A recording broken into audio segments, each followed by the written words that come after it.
şey yapalım.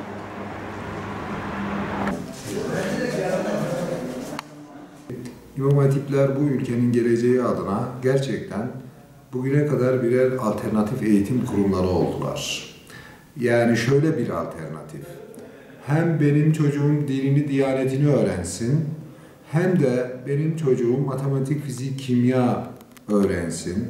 Yani hem akademisyen ama bu arada da dindar, dinini, diyanetini bilen bir insan olsun diyen bu millet, Cumhuriyet'le beraber bu imam hatiplere bugüne kadar tamamına sahip çıktı ve %96 oranında da binasını da yaparak, anahtar teslimi binalar yaparak bu millet bu okulları bugüne kadar hep bu hassasiyet nedeniyle birer alternatif olarak devam ettirdi.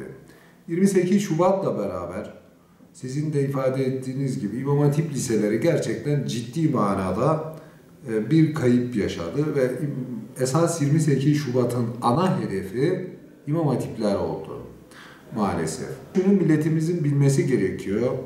Hiçbir zaman İmam Hatip'e çocuğunu gönderenler, İmam Hatip'te okuyanlar kaybedenlerden olmadılar. Hem dünya hem ahiret açısından. Hiçbir zaman ama kaybedenlerden olmadı. Bu okulda Fen Lisesi'nde kaç saat matematik, fizik, kimya, biyoloji varsa bizde de o kadar matematik, fizik, kimya, biyoloji ders olarak okutuluyor. Onlardaki Almanca yerine bizde Arapça var. Onlardaki birkaç tane seçmeli ders yerine de bizde Kur'an-ı Kerim var. Adıyaman'ımızda İmam Hatip liseleri kız erkek olarak ayrılmış durumda. Lise döneminde biliyorsunuz eğitimin en zorlu sürecinden birisidir lise eğitimi. Ve lise eğitiminde biyolojik olarak, fizik olarak çocuk maalesef şey de yapabiliyor. Çocuk bu manada ciddi sorunlar da yaşayabiliyor biyolojik olarak, olgunluk devresi olarak, süreç olarak. Şimdi biz bu okulda, İmam Hatiplerimizde bu sorunların hiçbirisini yaşamıyoruz. Çünkü kızlar ayrı, erkekler ayrı bizde. Bu da çok önemli bir fark bu manada. Şimdi bu konuyu gündeme getirdiğiniz için size teşekkür ediyorum.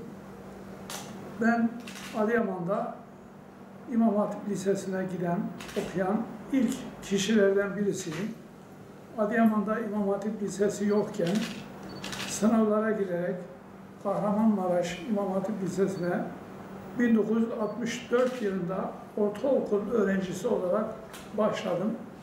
1971 yılında İmam Hatip Lisesi mezunu olarak yüksek tahsile gittim.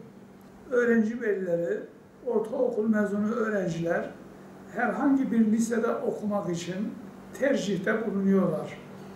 Acaba İmam Hatip Lisesi'ni tercih edersem doğru bir iş yapmış olur muyum sorusunun cevabını vermek lazım. Evet, sevgili öğrenci velisi ve sevgili öğrenci, İmam Hatip Lisesi'ni okumak üzere tercihte bulunursanız son derece doğru bir iş yapmış olursunuz. Peki niçin doğru bir iş yapmış olursunuz? Lise tahsili yapan öğrencinin ve ailesinin iki hedefi vardır. Birincisi, öğrenciyi, genci hayata hazırlamak. İkincisi ise üniversiteye hazırlamak, bir üniversiteye gitmesini temin edecek bir eğitim, öğretim aldırmak. Peki bu iki açıdan İmam Hatip Lisesi yeterli mi diye yeni bir soru sorulur. Evet, ahlaki erdemleri elde etmek için, sosyal hayat kurallarını elde etmek için, tarihle ve gelecekle bütünleşmek için İmam Hatip Lisesi'nde okumak son derece iyi bir tercihtir.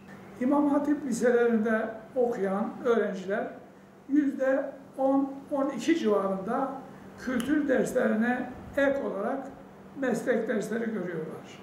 Yani gördükleri meslek dersleri kendilerinin %100'lük çalışma kapasitesi içinde %10'luk, 12'lik bir çalışma kapasitesine tahammül ediyor. Peki acaba %10, 12 çalışma vaktimi meslek derslerine vermek benim üniversiteye gitme şansımı azaltır mı? Azaltmaz. Çünkü İmam Hatip Lisesi'nde verilen eğitim aynı zamanda ahlaki erdemlerde de tavan yaptırır. Ahlaki erdemleri öne geçirmesi çocukta çalışma azmi uyandırır. Çocukta başarılı olma azmi uyandırır. Vaktini israf etmeme azmi uyandırır. Bütün bu azimler onun meslek dersleri için harcadığı %10'luk çalışmaya değil, %30'luk, 40'lık bir çalışmaya tekabül eder. Onun başarısını daha da yükseltir. Peki İmam Hatip Lisesi'ni bitiren öğrenciler hangi alanlarda yüksek tahsile gidebilirler? İmam Hatip Lisesi'ni bitiren öğrenciler bütün alanlarda yüksek tahsil yapabilirler. Çünkü İmam Hatip liselerinde öğrencilerin kabiliyet ve kapasitesine göre hem sosyal kollar hem de fen ağırlıklı kollar bazında eğitim verilmektedir. Fakat soru İmam Hatip'le alakalı olunca İmam Hatip'in getirisi götürüsü nedir sorusuna cevap vermek lazım. İmam Hatip mezunları genelde üç hususta donanımlı olurlar. Bu donanımları kısaca arz edeyim. Birincisi, bir kere dini anlamda, sosyal anlamda uyum sorunu yaşamazlar. Yani hem dindar olur, hem toplumla uyum içinde olur, hem dini herkese tebliğ edecek bir kabiliyet, kapasite ve yetkinlikte sosyal faaliyetlerde bulunacak bir durumda olur. Bu son derece önemlidir, uyum meselesi. İmam Hatip öğrencisinin başka öğrencilerin kötü alışkanlıkları olur demek istemiyorum. Ama İmam Hatip Lisesi din eğitimi veren bir eğitim kurumudur.